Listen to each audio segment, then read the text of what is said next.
दोस्तों नमस्कार, मैं जर्नलिस्ट रोहित शर्मा, आप सबका अभिनंदन, स्वागत है। आज प्रधानमंत्री नरेंद्र मोदी ने राजस्थान के भीलवाड़ा ज़िले के आसिंद में मालाशरी डूंगरी में एक बहुत बड़ी जनसभा को उन्होंने संबोधित किया। करीब 2 से 3 लाख आदमी वहां पर जमा हुए। राजस्थान के ही नहीं बल्कि पंजाब, हरियाणा, मध्य प्रदेश, गुजरात, हिमाचल प्रदेश, जम्मू कश्मीर और दिल्ली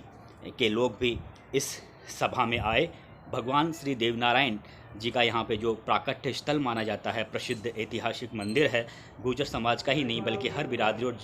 समाज के लोग यहाँ पर दर्शनों के लिए आते हैं। और जिस तरह से प्रधानमंत्री नरेंद्र मोदी ने यहाँ पर आकर जो भाषण दिया और जिस तरह के उन्होंने एक तरीके से काम भारत सरकार की ओर से जो किए गए हैं उनके बारे में उन्होंने ये बताया, तो निश्चित रूप से उनका ये भी कह सकते हैं कि वे एक तरीके से आगामी दिनों में राजस्थान में विधानसभा चुनाव होने वाले हैं और फिर अगले साल लोकसभा चुनाव होने वाले हैं, तो चुनावों के मद्देनज़र भी हो सकता है प्रधानमंत्री नरेंद्र मोदी का ये दौरा अपने आप में काफ़ी मायने रखता है। हालांकि भारतीय जनता पार्टी और जो भारतीय जनता पार्टी के जो बड़े रणनीतिकार हैं दिल्ली में विराजमान हैं, उन सभी ने यही कहा है कि नहीं, ये धार्मिक कार्यक्रम है, इसमें को राजनीतिक रंग नहीं देना चाहिए। लेकिन आप सबको पता है कि प्रधानमंत्री नरेंद्र मोदी एक बहुत ही कुशल राजनेता हैं और जिस तरह से उनकी जो एक अकेले व्यक्ति के दम पर भारतीय जनता पार्टी ने पूरे हिंदुस्तान में जो सफलता के झंडे गाड़े हैं, वो पूरे विश्व में नंबर 1 राजनीतिक पार्टी बनी हुई है। तो हम इस बात से बिल्कुल भी सहमत नहीं हैं कि प्रधानमंत्री नरेंद्र मोदी आगामी विधानसभा चुनाव में गुर्जर समाज का विश्वास और भरोसा हासिल करने के लिए वे इस सभा में विशेष मेहमान बनकर आए। उन्होंने अपनी सहमति प्रदान की। ये बिल्कुल इसमें कहीं भी कोई ये अगर कोई ये कहता है कि नहीं, ये धार्मिक कार्यक्रम था और प्रधानमंत्री नरेंद्र मोदी इस कार्यक्रम को एक तरीके से वे राजनीतिक कार्यक्रम नहीं मानते, तो शायद मैं इस बात से बिल्कुल सहमत नहीं हूँ। प्रधानमंत्री नरेंद्र मोदी ये अच्छी तरह से जानते हैं कि आगामी विधानसभा चुनाव में राजस्थान में जिस तरह से जो सचिन पायलट और अशोक गहलोत के बीच में जो आपस में मनमुटाव बना हुआ है और गत विधानसभा चुनाव में जिस तरह से भारतीय जनता पार्टी को एक तरीके से गुर्जर समाज ने पूरी तरह से नकार दिया था। गुर्जर समाज के 9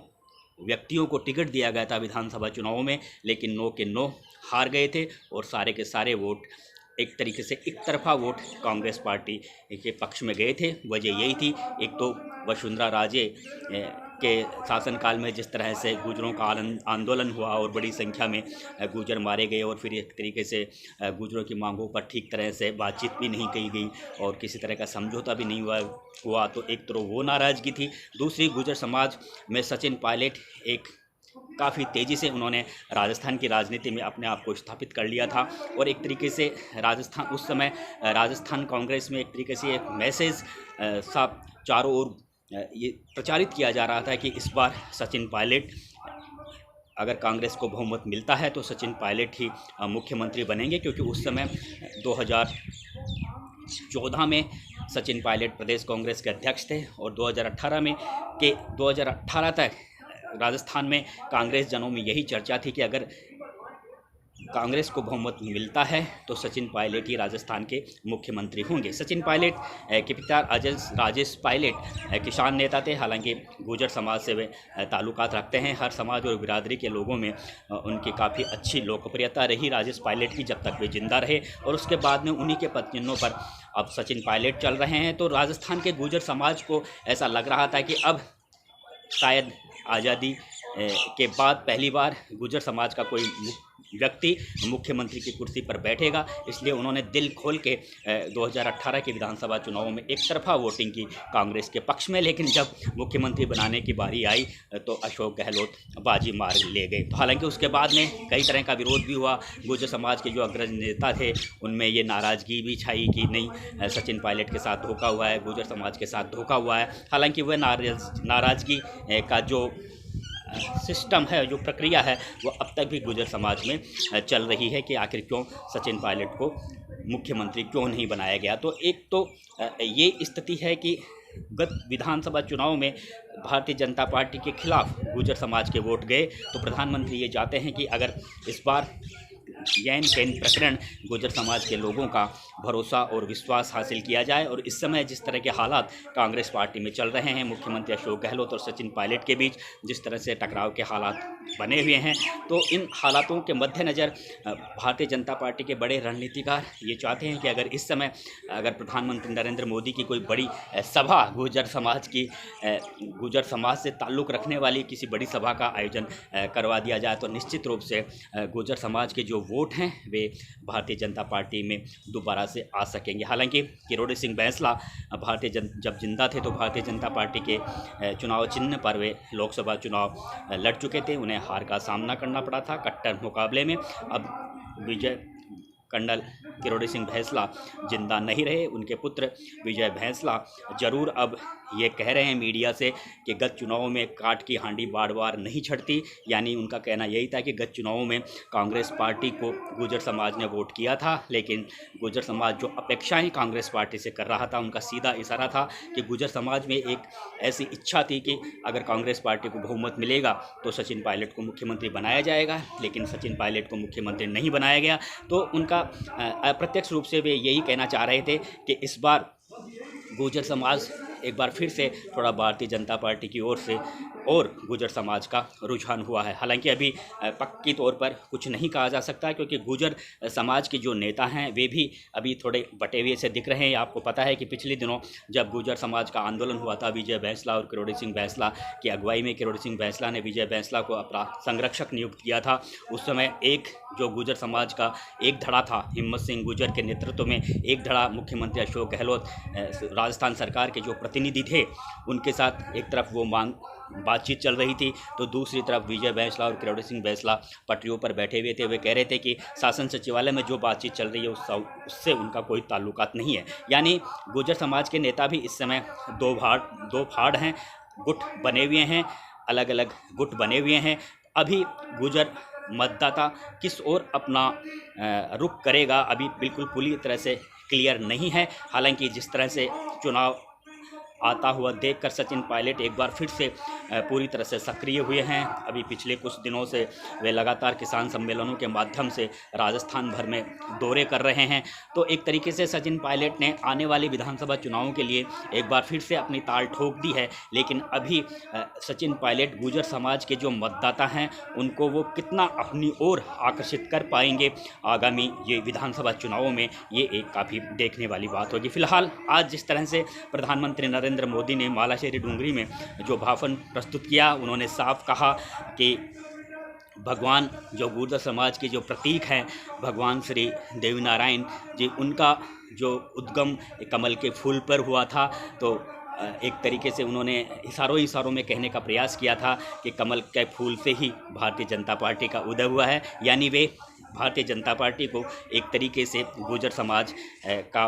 एक तरीके से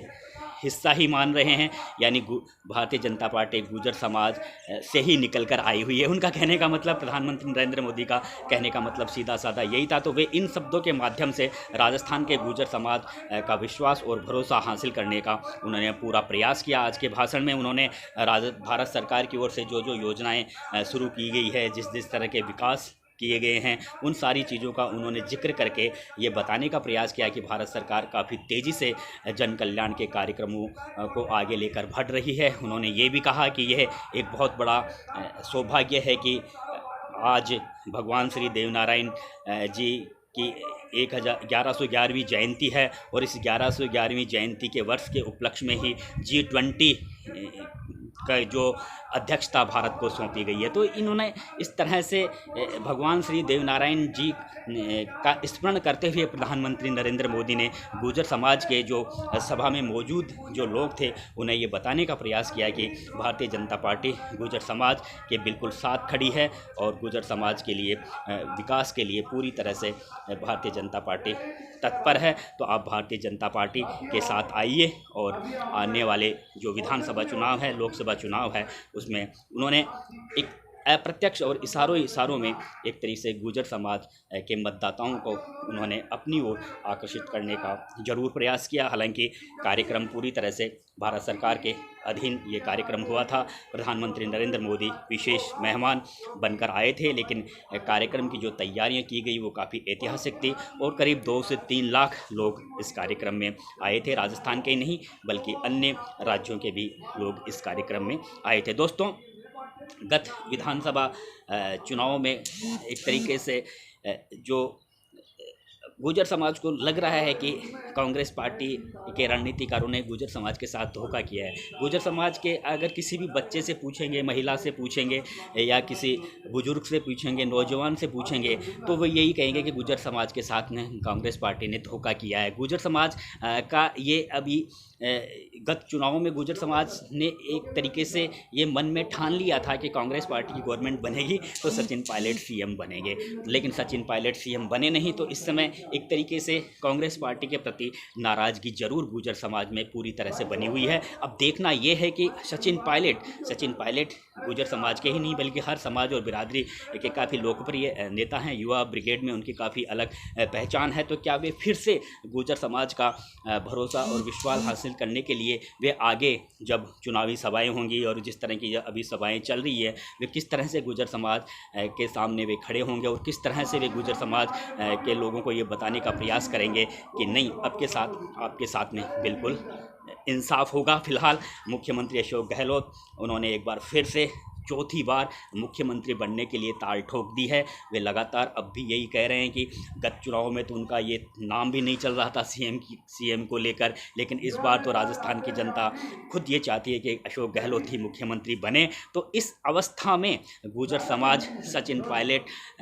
के लिए क्या ये बिल्कुल अपने आप को ये आश्वस्त कर पाएगा कि क्या अशोक गहलोत के रहते हुए सचिन पायलट क्या मुख्यमंत्री बनेंगे? अगर कांग्रेस पार्टी को बहुमत मिलता है तो ये आश्वस्त करने में कांग्रेस पार्टी के रणनीतिकारों को काफ़ी मेहनत करनी पड़ेगी, खास तौर से सचिन पायलट को। अगर सचिन पायलट किस तरह से और कैसे गुर्जर समाज को विश्वास में लेने का प्रयास करेंगे, ये आने वाला समय बताएगा। फिलहाल गुर्जर समाज के जो मतदाता हैं वे इस समय बिल्कुल शांत बैठे हैं। अभी ये भी नहीं कह सकते, क्योंकि गुर्जर समाज के जो नेता हैं वे आपस में बटे हुए हैं। अभी ये भी नहीं कह सकते कि वे भाजपा को वोट करेंगे, अभी ये भी नहीं कह सकते कि वे कांग्रेस को वोट करेंगे। हालांकि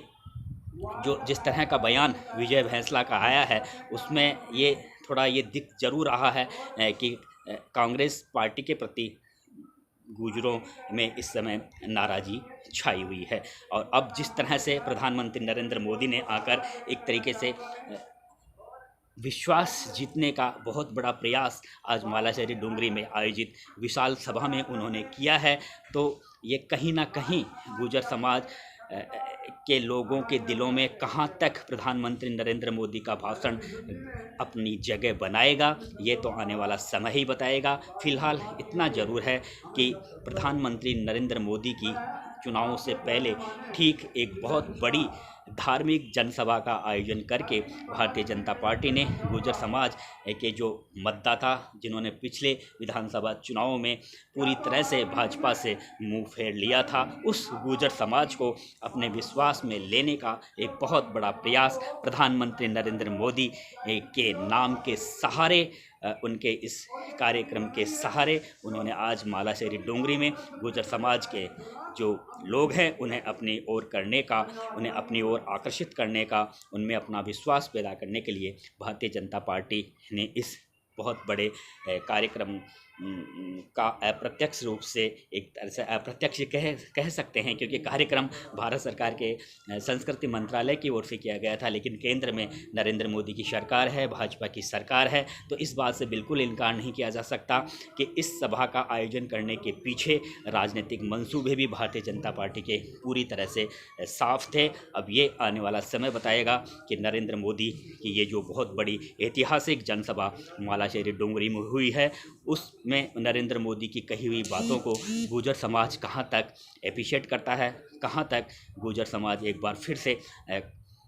भाजपा को वोट देने के बारे में खुद को तैयार कर पाता है, ये आने वाला समय ही बताएगा। फिलहाल मैं आपसे विदा चाहता हूं दोस्तों, नमस्कार।